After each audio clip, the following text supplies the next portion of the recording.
শুরু করছি inverse circular function. এখন এই যে চ্যাপ্টারটা ইনভার্স সার্কুলার ফাংশন, এটা এইচএসে তোদের পক্ষে করা খুব একটা অসুবিধা হবে না, কিন্তু যখন কম্পিটিটিভ এক্সামিনেশনের প্রশ্ন আসবে তখন কিন্তু এই চ্যাপ্টারটার অঙ্ক কিন্তু বেশ শক্ত, অনেক ভেবে করতে হবে। যাই হোক, তাকে আমি চ্যাপ্টারটা শুরু করছি। এখন আমরা ডিফারেন্সিয়েশনে ইনভার্স ফাংশন বলতে কি সেটা পড়েছি। যেমন মনে করো কোনো ফাংশন যদি y সমান fx থাকে, যদি এই ফাংশনটাকে আমরা x ইকুয়াল টু gy এই আকারে প্রকাশ করতে পারি, তাহলে তখন এই x ইকুয়াল টু gy অপেক্ষককে বলা হয় y ইকুয়াল টু fx অপেক্ষকের কি বিপরীত অপেক্ষক।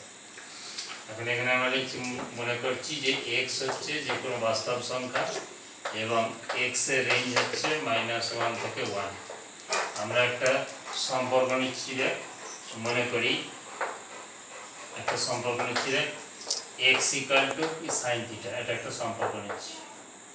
এখন এই x সমান সাইন থিটা, তাহলে আমরা এখান থেকে বলতে পারি যে থিটা এরূপ একটি কোণ যার সাইনের মান x এর সহিত সমান। থিটা এরূপ একটি কোণ যার সাইনের মান x এর সহিত সমান।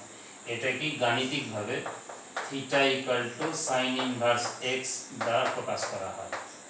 এখন এইখানটা লক্ষ্য করে দেখ, এখানে নিচ্ছি কি x equal to sine theta, তাহলে এখানে আমরা বলতে পারি কি x equal to function of theta. আর এখানে theta equal to sine inverse x, তাহলে এখানে বলতে পারি theta is a function of x। তাহলে এই দুটোকে কম্বাইন করে বলতে পারি, এই যে নামটা কেন আসছে ইনভার্স ফাংশন, এই কারণে এখানে এক্সটা থিটার ফাংশন, এখানে থিটাটা আসছে x এর ফাংশন, ওই জন্যই নাম হয়েছে বিপরীত অপেক্ষক। আর সার্কুলার নামটা করতে গেছে, তোরা মাধ্যমিক লেভেলে কোন পরিমাপের পদ্ধতি শিখেছিস? কোন পরিমাপের 3 রকম পদ্ধতি হয়, ষষ্ঠিক পদ্ধতি, শতক পদ্ধতি, বৃত্তীয় পদ্ধতি। তাহলে এখানে যে অ্যাঙ্গেল থিটা ইনভার্স বলতে আমরা কি একটা অ্যাঙ্গেল বোঝাচ্ছি, তাহলে এখানে যে অ্যাঙ্গেলের পরিমাপটা করা হয় সেই পরিমাপটা টোটালটাই হচ্ছে বৃত্তীয় পদ্ধতিতে নির্ণয় করা হয়, এই জন্য নামটা হয়েছে এরকম ইনভার্স সার্কুলার ফাংশন। এখন এই দুটো জিনিসের মধ্যে তফাৎ কি? সাইন এক্স আর সাইন ইনভার্স এক্স, এর মধ্যে তফাৎ কি? সাইন এক্স হচ্ছে একটা বিশুদ্ধ বাস্তব সংখ্যা যার মান -1 থেকে 1 এর মধ্যে লাই করে, ঠিক আছে? এটা হচ্ছে লম্ব আর কি অতিভুজের অনুপাত, এটা হচ্ছে একটা বাস্তব সংখ্যা। আর সাইন ইনভার্স এক্স হচ্ছে একটা কি কোণকে নির্দেশ করে, সাইন ইনভার্স এক্স হচ্ছে একটা কোণকে নির্দেশ করে, এটা 1 নম্বর তফাৎ। আর 2 নম্বর তফাৎ হচ্ছে সাইন এক্স, সাইন এক্স হচ্ছে একটা একমান বিশিষ্ট অপেক্ষক, মানে এক্স এর একটা নির্দিষ্ট মানের জন্য প্রতি ক্ষেত্রে সাইন এক্স এর একটাই মান পাওয়া যায়। আর সাইন ইনভার্স এক্স হচ্ছে একটা বহুমান বিশিষ্ট অপেক্ষক, মানে এক্স এর একটা নির্দিষ্ট মানের জন্য সাইন ইনভার্স এক্স এর আমরা অসংখ্য মান পেতে পারি। ইনভার্স ফাংশন মোটামুটি 6 ধরনের হয়, তোদের খাতাতে লেখাই আছে সাইন ইনভার্স থেকে শুরু করে কোসেক ইনভার্স পর্যন্ত। এবং তোদের খাতাতে এই জিনিসটাও করা আছে, প্রতিটা ফাংশনের ডোমেন কি হয়, মানে ডোমেন অফ ডেফিনেশন, সংজ্ঞাঞ্চল কি হয় এবং তাদের প্রসার কি হয় সেটাও তোদের খাতায় লেখা আছে। ইভেন তোদের খাতায় দিকে একটা এরকম ছবিও আমি করে দিয়েছি, এই ছবিটার দিকে লক্ষ্য করে দেখ। এগুলো হচ্ছে রেঞ্জটা, কারণ ইনভার্সের অঙ্ক করতে গেলে আমার রেঞ্জটা হচ্ছে বেশি গুরুত্বপূর্ণ, এই জন্য। আচ্ছা, এইটা যেটা বলছি এটা হচ্ছে তোর সাইন ইনভার্স এক্স এর রেঞ্জ, মানে -π/2 থেকে দেখ যেটা বলছিলাম এই ছবিটার ক্ষেত্রে, যেটা আমি বলছিলাম সেটা হচ্ছে এখানে হচ্ছে তোর রেঞ্জের ছবিটা দেওয়া আছে, কারণ ইনভার্সের অঙ্কের ক্ষেত্রে রেঞ্জটাই বেশি গুরুত্বপূর্ণ। এটা যেমন হচ্ছে সাইন ইনভার্স এক্স এর রেঞ্জ, মানে -π/2 থেকে π/2 এর মধ্যে। এটা হচ্ছে কস ইনভার্স এর রেঞ্জ, মানে 0 থেকে π এর মধ্যে। তারপর হচ্ছে ট্যান ইনভার্স এর রেঞ্জ, মানে কি -π/2 থেকে π/2 এর মধ্যে। আর তারপরে হচ্ছে দেখ কট ইনভার্স এক্স এর রেঞ্জ 0 থেকে π এর মধ্যে। তারপরে দেখ সেক ইনভার্স এর রেঞ্জ, এটা হচ্ছে 0 থেকে π এর মধ্যে, কিন্তু এই পয়েন্টটা বাদ। কোন পয়েন্টটা? π/2 পয়েন্টটা বাদ, কারণ সেক π/2 কি হয়? অসংজ্ঞাত হয়। তারপরে হচ্ছে লাস্টটা দেওয়া আছে এটি কোসেক ইনভার্স এর রেঞ্জ -π/2 থেকে π/2 পর্যন্ত, কিন্তু এর মধ্যে একটা পয়েন্ট বাদ। কোন পয়েন্টটা? 0, কারণ আমরা জানি কোসেক 0 কি? অসংজ্ঞাত। তাহলে রেঞ্জগুলো অঙ্ক করতে হচ্ছে আমাদেরকে খুব ভালো করে মনে রাখতে হবে। আচ্ছা, এরপর আমি যে জিনিসটায় আসছি, দেখ এখান থেকে একবারে যদি জিনিসটাকে মনে রাখতে চাস, আমার সাইন ইনভার্স যে কোনো একটা কথা বলছি, যেমন সাইন ইনভার্স এক্স, এর ক্ষেত্রে কি এক্স এর রেঞ্জ হচ্ছে তো -1 থেকে 1 এর মধ্যে, তাহলে এক্স এর মান পজিটিভ হতে পারে, নেগেটিভ হতে পারে। তাহলে একটা জিনিস তোরা মাথায় রাখবি যে এক্স যদি পজিটিভ হয় যে কোনো ইনভার্সের ক্ষেত্রে, তাহলে সবসময় অ্যাঙ্গেলটা আমি ফার্স্ট কোয়াড্রেন্টে নেবো, মানে 0 থেকে π/2। আর এক্স যদি নেগেটিভ হয়, তাহলে ছবির দিকে তাকালেই বুঝতে পারবি এক্স যদি নেগেটিভ হয়, sine inverse x, tan inverse x আর কোসেক ইনভার্স এক্স এর ক্ষেত্রে মানটা সবসময় -π/2 থেকে 0 এর মধ্যে, মানে কি ফোর্থ কোয়াড্রেন্টে। আর বাকি তিনটের ক্ষেত্রে মানে cos inverse x, cot inverse x, আর সেক ইনভার্স এক্স, এই তিনটে ক্ষেত্রে মানটা সবসময় নেই কোথায়, সেকেন্ড কোয়াড্রেন্ট, মানে পাই বাই 2 থেকে পাইয়ের মধ্যে। এইটুকু মনে রাখলে এটার মানটা বার করা খুব সোজা হবে। আচ্ছা, এরপর আমি যেটা করছি দেখ, যে সাইন ইনভার্স এক্স এর মুখ্য মান আর সাধারণ মান বলতে কি বোঝায়। সাইন ইনভার্স এক্স এর মুখ্য মান ও সাধারণ মান। আচ্ছা, এমনি একটা আগে ছোট্ট একটা এক্সাম্পল দিচ্ছি না, ধরে নিচ্ছি না sine theta equal to half. তাহলে sine theta equal to half মানে তাহলে অ্যাঙ্গেলটা হয় ফার্স্ট কোয়াড্রেন্টে অথবা সেকেন্ড কোয়াড্রেন্টে। তাহলে এখান থেকে যদি থিটার মানগুলো বার করি, থিটার প্রথম ভ্যালুটা আসবে পাই বাই 6, তারপরে ভ্যালুটা সেকেন্ড কোয়াড্রেন্টে আসবে 5 পাই বাই 6, তারপরে ভ্যালুটা আসবে 13 পাই বাই 6, তারপরে ভ্যালুটা যদি বার করি তাহলে আসবে 17 পাই বাই 6। এইভাবে আবার যদি মনে করি যে sine theta equal to half, sine theta equal to half হলে এখান থেকে আমরা লিখতে পারি theta equal to sine inverse half. তাহলে সাইন ইনভার্স হাফের মানগুলো আমরা এইগুলি বলতে পারি যে pi by 6, 5 pi by 6, 13 pi by 6, এইগুলো বলতে পারি। আবার দেখ, আবার তোরা ক্লাস 11 এ শিখেছি যে sine theta equal to half, যদি আমি এটাকে সবথেকে ছোট মানটা নিই মানে সাইন পাই বাই 6, তাহলে ক্লাস 11 এ শিখেছি সেখান থেকে থিটা সাধারণ মান বার করা শিখেছিস কি n pi plus minus 1 to the power n into pi by 6, যেখানে n হচ্ছে যে কোনো কি পূর্ণ সংখ্যা। এখন দেখ, তাহলে এখান থেকে এই থিটাটাই হচ্ছে কি, থিটাটাই হচ্ছে আমার sine inverse half, sine inverse half. তাহলে সাইন ইনভার্স হাফের সাধারণ মান হচ্ছে n pi plus minus 1 to the power n into pi by 6, এটা হচ্ছে সাইন ইনভার্স হাফের সাধারণ মান। আর যদি আমি সাইন ইনভার্স হাফের মুখ্য মান বলি, তাহলে সাইন ইনভার্স হাফের মুখ্য মান হচ্ছে সাংখ্য মানে যেটা সবথেকে ছোট, তার মানে কোনটা, পাই বাই 6। তা অত কষ্ট করে মনে না রেখে যদি n এর জায়গায় 0 পুট করিস, n এর জায়গায় 0 পুট করলে তাহলে আমার মুখ্য মানটা চলে আসবে। কেন n এর জায়গায় 0 পুট করা হয়, কারণ যে কোনো অনেক নিচু ক্লাস থেকে শিখছিস যে মানে অ্যাঙ্গেল সব সময় বেস লাইন থেকে চিন্তা করা হয়। তাহলে যে চাঁদা দিয়ে যে অ্যাঙ্গেল করিস, অপারেট করিস, সেখানে জিরোটাকে বেস লাইনের সঙ্গেই মানিয়ে নিতে হবে। আচ্ছা, এরপর দেখ, তাহলে আমরা মনে করি যদি সাইন থিটা সমান x হলে, আমরা বারবার কি বলছি, সাইন থিটা সমান x হলে theta equal to sine inverse x। তাহলে আমি যদি বলি সাইন ইনভার্স x এর সাধারণ মান আর সাইন ইনভার্স x এর মুখ্য মান বলতে আমি কি বলবো, তাহলে মনে কর সাইন ইনভার্স x এর থিটার মনে কর সাংখ্য মানে ক্ষুদ্রতম কোণ ধরলি আলফা, ক্ষুদ্রতম কোণ ধরলি আলফা। তাহলে সেক্ষেত্রে তাহলে সাইন ইনভার্স এক্স এর তখন আমি মুখ্য মান বলবো অবশ্যই কোনটাকে, আলফাটা।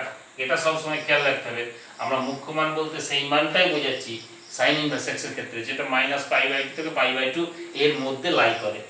অটোমেটিক্যালি বাকি ইনভার্সগুলোর ক্ষেত্রেও জানা আছে তোদের কি কি হতে পারে।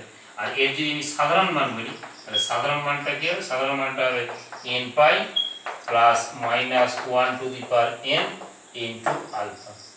ঠিক একইভাবে যদি cos ইনভার্স x এর ক্ষেত্রে আমি মুখ্য মান বলি, cos ইনভার্স x এর মুখ্য মান আলফা, অবশ্যই আলফার রেঞ্জ 0 থেকে পাই। আর cos ইনভার্স x এর সাধারণ মান, এটা 11 এ শিখেছিস, 2n পাই প্লাস মাইনাস কি আলফা।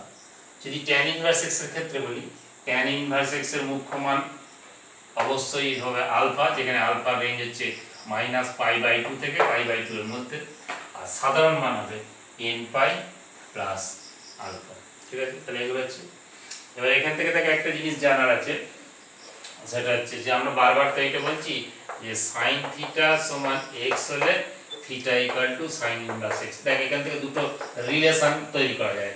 একটা রিলেশন হচ্ছে যে সাইন, এই থিটার জায়গায় যদি আমি মানটা বসাই এখানে, তাহলে sine of sine inverse x equal to x। আবার যদি আমি x এর জায়গায় যদি আমি এই মানটা পুট করি, তাহলে sine inverse sine theta equal to কত আসছে, ইকুয়াল টু আসছে থিটা। অবশ্যই খেয়াল রাখবি যে এইটা সম্পর্কটা তখনই হবে যদি x এর রেঞ্জটা -1 থেকে 1 এর মধ্যে, মানে মুখ্য মানের মধ্যে থাকে। আর এখানেও এইটা সমান থিটা হবে তখনই যদি থিটাটা যদি এই রেঞ্জের মধ্যে লাই করে। কোন রেঞ্জের মধ্যে, -π/2 থেকে π/2 এর মধ্যে। হঠাৎ করে একটা মোবাইলে ফোন চলে আসার জন্য এখানটাতে আমি রিপিট করে দিচ্ছি। হঠাৎ করে স্টপ হয়ে গিয়েছিল তো। এই এখানে যেমন বলছিলাম আর কি, সাইন থিটা সমান x হলে থিটা সমান সাইন ইনভার্স x, সেখান থেকে দুটো সম্পর্ক আসছে। একটা যে sine of sine inverse x equal to x, আর একটা sine inverse sine theta equal to theta. তোদেরকে যেটা বলা হচ্ছে যে এই সম্পর্কগুলো তখনই কার্যকর হবে যদি x এর রেঞ্জটা -1 থেকে 1 এর মধ্যে হয়। আর sine inverse sine theta equal to theta হবে যদি থিটাটা মাইনাস পাই বাই টু থেকে পাই বাই টু এর মধ্যে থাকে। এক্স এর রেঞ্জের অদল বদলের জন্য সূত্রগুলো চেঞ্জ হবে অবশ্যই। এইগুলি বেসিক করতে জয়েন্টের ক্ষেত্রে লাগে। আচ্ছা এখান থেকে আর একটা জিনিস দেখে, এটা যে অঙ্কের ক্ষেত্রে খুব কাজে লাগে, সেটা হচ্ছে সাইন ইনভার্স এক্স থেকে মানে আমরা অঙ্ক করতে যে আমাদেরকে একটা ইনভার্স থেকে আর একটা ইনভার্স চেঞ্জ করতে হতে পারে। চেঞ্জ করাটা কি যেমনভাবে মাধ্যমিক পড়ছি সেইভাবে করি। যেমন সাইন ইনভার্স থেকে মনে করো কস ইনভার্স জানি, তাহলে এখানে এক্স এক্স মানে এখানে এক্স বাই কিছু যে ওয়ান আছে, তাহলে উপরটা লম্ব নিচেটা হচ্ছে অতিভুজ, তাহলে কস ইনভার্স এক্স বলতে উপরে হবে অতিভুজ মানে root over one minus square by তলায় উপরে হবে ভূমি root over one minus square, তলায় হবে কি অতিভুজ মানে এক। এখান থেকে যদি আমরা ট্যান ইনভার্স করিস তাহলে উপরে থাকবে লম্ব আর নিচে থাকবে ভূমি মানে root over one minus square. যদি মনে করো কট ইনভার্স এক্স করিস, কট ইনভার্স করলে কত হবে, উপরে হবে root over one minus square, নিচে হবে এক্স। যদি মনে করো আমি সেক ইনভার্স করি তাহলে সেক ইনভার্স করলে উপরে হবে অতিভুজ ওয়ান আর নিচে হবে ভূমি মানে root over one minus x square. আর যদি এখান থেকে কোসেক ইনভার্স করিস, কোসেক ইনভার্স হচ্ছে এটাকে যদি উল্টে দিই খালি হয়ে যাবে তাহলে ওয়ান বাই এক্স। এগুলো কিন্তু অঙ্ক করতে যে প্রতি মুহূর্তে কাজে লাগবে, মানে মুখে মুখে করবি, এগুলো বইয়ে দেখবি উদাহরণের দিকে তাকালে দেখবি এক একটা অঙ্ক বহু বড় বড় করে করা আছে। ওরকম করে পড়ার কোনো রকম দরকার নেই, কোনো প্রয়োজন নেই, যেমনভাবে মাধ্যমিক লেভেলে পড়েছি সেইভাবে অঙ্ক করবি। এটা দেখ ইনভার্সের ফর্মুলাগুলো দেখ। প্রথম ফর্মুলা হচ্ছে কি sine inverse x plus cos inverse x, এটা equal to pi by two. আচ্ছা এটা আছে, এটা বলতে পারি tan inverse x plus cot inverse x, এটা equal to pi by two. আচ্ছা আর একটা আছে কি, আর একটা হচ্ছে sec inverse x plus cosec inverse x, এটা equal to pi by two. ঠিক আছে। আচ্ছা এখন দেখ যার সঙ্গে যার পূরক সম্পর্ক, ঠিক আছে, তাহলে মাধ্যমিক লেভেলে পড়েছিস, তাহলে যদি প্রমাণ করি, এগুলো প্রমাণ করার খুব একটা দরকার নেই, আমি এইটা আমি জাস্ট বলে দিচ্ছি। মনে করি sign inverse x equal to theta, তাহলে এখান থেকে x ইকুয়াল টু কি আসবে সাইন থিটা, তাহলে সাইন থিটাটাকে যদি আমি মনে করি cos এ চেঞ্জ করি তাহলে cos pi by two minus theta, তাহলে cos pi by two minus theta সমান যদি x হয় তাহলে এখান থেকে বলতে পারি cos inverse x equal to কত pi by two minus theta, তাহলে এইটা যদি যোগ করিস তাহলে এই ফর্মুলাটা চলে আসছে। ঠিক আছে। আচ্ছা এরপরের ফর্মুলা কি, এরপরের ফর্মুলা হচ্ছে sin inverse x plus sin inverse y, এটা সমান হচ্ছে sin inverse x into root over 1 minus y square plus y into কি root over 1 minus x square. ঠিক আছে। এখন এই ফর্মুলাগুলো মনে রাখার কোনো ব্যাপারই না, তো যার sin a প্লাস b এর ফর্মুলা মনে থাকবে তারই এই ফর্মুলা মনে থাকবে। শুধু সূত্রটা মনে রাখার সময় x টাকে মনে মনে sin এ ধরবি, y টাকে মনে মনে sin b ধরবি, আর ইনভার্সের ফর্মুলা মানে আগে সবসময় ইনভার্স থাকবে। তাহলে দেখ sin a, আচ্ছা আমি y টা কি বললাম sin b ধরতে, তাহলে automatically root over 1 minus y square কি হবে cos b প্লাস, আচ্ছা x সমান sin এ ধরেছিস তাহলে cos এ কত হবে root over 1 minus x square, আর y টা হচ্ছে কি sin b। তাহলে একইভাবে যদি sin inverse x minus sin inverse y করিস তাহলে শুধু সূত্রটা কি হবে জাস্ট এই জায়গাটা মাইনাস হবে। ঠিক আছে। এরপর দেখ যদি আমি 3 নম্বর ফর্মুলা করি, 3 নম্বর ফর্মুলা হচ্ছে cos inverse x plus cos inverse y, cos inverse x plus cos a plus b এর সূত্র কি cos a cos b minus sin a sin b, শিখেছিস তো 11 শিখেছিস। তাহলে এখান থেকে তাহলে ইনভার্সের ফর্মুলা প্রথমে কি বলছি cos ইনভার্স করব, তারপর হচ্ছে cos a cos b, এইটাকে মনে মনে cos ধরবি, এটাকে cos b ধরবি, তাহলে xy minus sin a sin b মানে root over 1 minus x square root over কি 1 মাইনাস y স্কয়ার। তাহলে অটোমেটিক্যালি যদি এটা আমি মনে কর মাইনাসের সূত্র করি তাহলে এই জায়গাটা জাস্ট প্লাস হয়ে যাবে। আচ্ছা এরপর দেখা হচ্ছে tan inverse x plus tan inverse y, তাহলে tan a প্লাস b এর যা ফর্মুলা হয় তাহলে tan ইনভার্স কিভাবে tan a plus tan b মানে x plus y by 1 minus xy, আর যদি এটা মাইনাস করি তাহলে এটা হয়ে যাবে x, এটা হয়ে যাবে x মাইনাস y, এটা হয়ে যাবে 1 প্লাস xy। এরপরের ফর্মুলা দেখ, পরের ফর্মুলা আমি বলছি দেখ cot inverse x plus cot inverse y, তাহলে cot a প্লাস b এর ফর্মুলা কি, cot a প্লাস b এর ফর্মুলা হচ্ছে cot a cot b minus 1 by তলায় cot b plus cot a, তার মানে cot ইনভার্স তার মানে যে xy মাইনাস 1 তলায় হচ্ছে y প্লাস x, তাহলে অটোমেটিক্যালি যদি মনে করি এটা মাইনাস হয় তাহলে মাইনাস হয়ে যাবে cot a cot b plus 1 তলায় হবে cot b minus cot a। ঠিক আছে। আচ্ছা এরপর আরো কিছু ফর্মুলা আছে, ধর 2 sin ইনভার্স x, 2 দিয়ে যখনই থাকবে তোকে sin 2 থিটার যে ফর্মুলাগুলো গুণিতক করে শিখেছি সিলেবাসে সেগুলো মনে রাখতে হবে।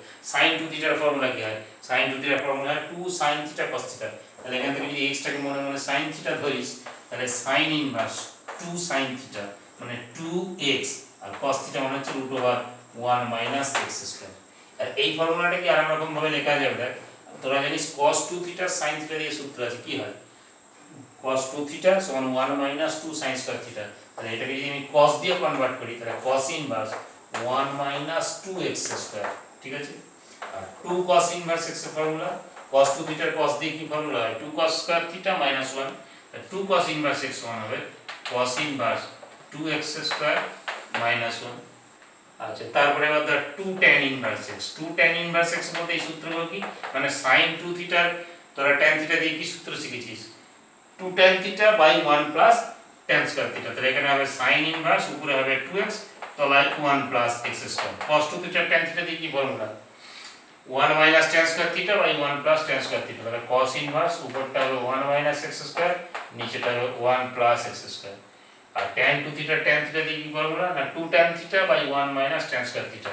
তাহলে tan ইনভার্স উপরটা হচ্ছে 2x বাই তলায় কত 1 মাইনাস x স্কয়ার, ঠিক আছে।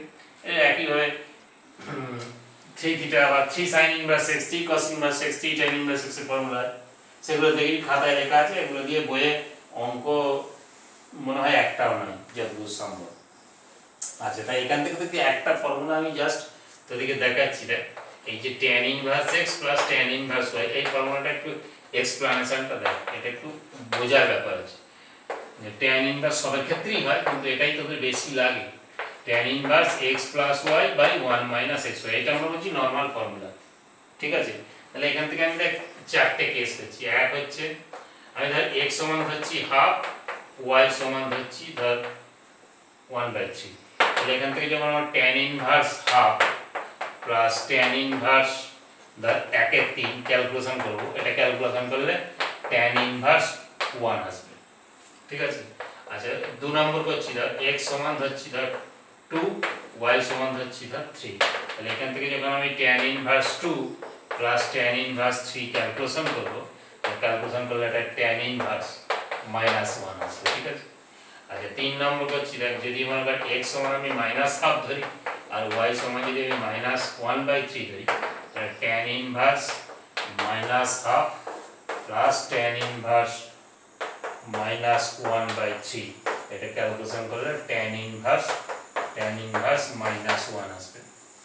আর 4 নাম্বার যদি আমি x সমান -2 ধরি আর y সমান যদি -3 ধরি তাহলে সেক্ষেত্রে tan inverse -2 plus tan inverse -3 এটা ক্যালকুলেশন করলে কত আসবে না tan ইনভার্স দেখবি 1 আসবে।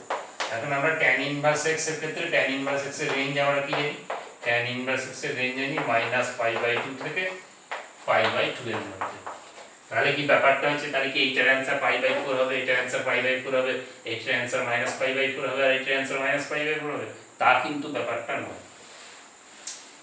মানে উত্তর হবে এইটার ক্ষেত্রে হবে π/4, এইটার ক্ষেত্রে হবে 3π/4, এইটার ক্ষেত্রে হবে -π/4 আর এইটার ক্ষেত্রে হবে কি -3π/4। এখন কেন এরকম হচ্ছে তো ওই জন্যই তো তোকে প্রথমেই বলছিলাম যে ইনভার্সের অঙ্ক করার সময় যখনই একটু রেঞ্জ ভিত্তিক অঙ্ক আসবে অঙ্ক কিন্তু তুলনামূলক জটিল, যদি তোদের এই হিসেবে সেরকম শক্ত অঙ্ক বিশেষ কিছু নাই।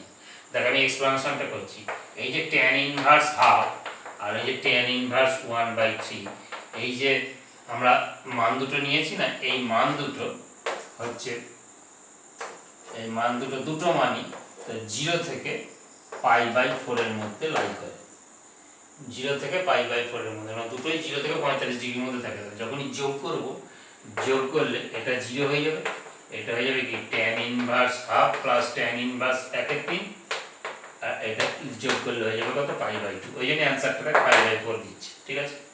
এটা এক নম্বর। 2 নম্বরটার ক্ষেত্রে যদি এক্সপ্রেশন বলি tan ইনভার্স 2 আর tan ইনভার্স 3 এই দুটো ভ্যালু দেখবি π/4 থেকে π/2 এর মধ্যে লাই করে। মানে এটা কি বলতে চাইছি tan ইনভার্স 2 ক্যালকুলেটরে পুট করবি দেখবি 63 ডিগ্রি সামথিং আসবে আর tan ইনভার্স 3 ক্যালকুলেটরে পুট করলে 71 ডিগ্রি মতো কিছু একটা আসবে।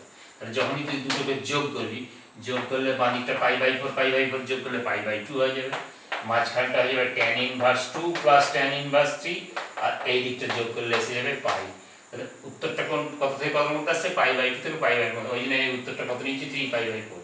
ঠিক আছে, তোদের মেনলি একটা দুয়েরটাই বেশি লাগে। ঠিক আছে, আর এইটার ক্ষেত্রে দেখ, এটার কাছে 3 নম্বর হচ্ছে যে tan inverse minus half, tan inverse minus half আর tan ইনভার্স যেটা মাইনাস 1/3 নিয়েছি, এইটা রেঞ্জটা সবসময় -π/4 থেকে 0 এর মধ্যে থাকবে। যোগ করলে কি আসবে -π/2, এটা tan inverse minus half plus tan inverse minus 1/3, এই দিকটা যোগ করলে আসবে 0। এই জন্য অ্যান্সারটা কি আছে -π/4। ঠিক আছে, আর 4 নাম্বার হচ্ছে tan ইনভার্স -2 আর tan ইনভার্স -3, এই দুটো মানই দেখবি এই রেঞ্জের মধ্যে লাই করে, -90 থেকে -45 এর মধ্যে। তাহলে যোগ করলে এটা আসবে -π, এটা যোগ করলে আসবে tan inverse -2 plus tan inverse -3, আর এটা যোগ করলে আসবে -π/2, মানে -180 থেকে -90 এর মধ্যে। যদি অ্যান্সারটা আছে কত -3π/4। মূলত এই চারটে, কিন্তু এছাড়াও আরো বিভিন্ন রকম হতে পারে, ধর x positive y negative, x negative y positive, এরকম বিভিন্ন রকম সিচুয়েশন আসতে পারে। কিন্তু তোদের এইচএস লেভেলের পক্ষে এই দুটোই যথেষ্ট। অঙ্ক করার সময় যদি ওই দুটোই বেশি অ্যাপ্লাই করতে হয়, তাহলে এই গোটা ফর্মুলাটাকে যদি আমরা ঠিকভাবে মনে রাখতে চাই, কিভাবে আমরা জিনিসটাকে মনে রাখবো, তাহলে সেক্ষেত্রে দেখ জিনিসটা আমরা এইভাবে মনে রাখতে পারি যে tan inverse x plus tan inverse y, সূত্রটাকে আমরা ক্যালকুলেশন করব। ক্যালকুলেশন করলে পজিটিভ বা নেগেটিভ যাই আসুক না কেন, সব সময় আমরা এই মড ভ্যালুটা চিন্তা করব, মানে x plus y by 1 minus xy, এই মড ভ্যালুটা সবসময় চিন্তা করব। তাহলে এটা সমান tan ইনভার্স, এইটা অ্যান্সার হবে যদি দেখা যায় যে xটা 0 থেকে 1 এর মধ্যে থাকে, yটা হচ্ছে xটা 0 থেকে 1 এর মধ্যে, yটাও 0 থেকে 1 এর মধ্যে, আর যদি দেখা যায় xy এর মানটা 1 এর থেকে বড়। আচ্ছা, এটা সমান pi minus tan inverse mod x plus y by 1 minus xy হবে যদি দেখা যায় xটাও 1 এর থেকে বড়, yটাও 1 এর থেকে বড় এবং xy এর মানটাও 1 এর থেকে বড়। আচ্ছা, 3 নম্বর যেটা বলেছিলাম এইটার ক্ষেত্রে এটা হচ্ছে minus tan inverse mod x plus y by 1 minus xy হবে যদি দেখা যায় xটা মাইনাস 1 থেকে 0 এর মধ্যে, yটাও মাইনাস 1 থেকে 0 এর মধ্যে, আর xyটা যদি 1 এর থেকে ছোট হয়। আর চতুর্থটার ক্ষেত্রে tan inverse mod x plus y by 1 minus xy, এটা থেকে পাই বাদ হবে যদি দেখা যায় xটা মাইনাস 1 এর থেকে ছোট, yটাও মাইনাস 1 এর থেকে ছোট এবং xy এর ভ্যালুটা কি 1 এর থেকে বড়। এইগুলো মনে রাখবি, তোদের বারবারই বলছি, এইটা সব থেকে তোদের বেশি কাজে লাগে। ঠিক আছে, আর একটাই জিনিস আছে, তাহলে এই চ্যাপ্টারটা শেষ হয়ে যাবে। আর একটাই জিনিস আছে এখানে,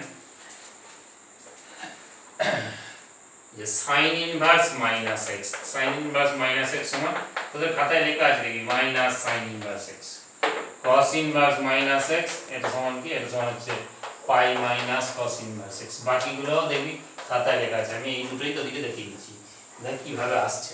ঠিক আছে, মনে করি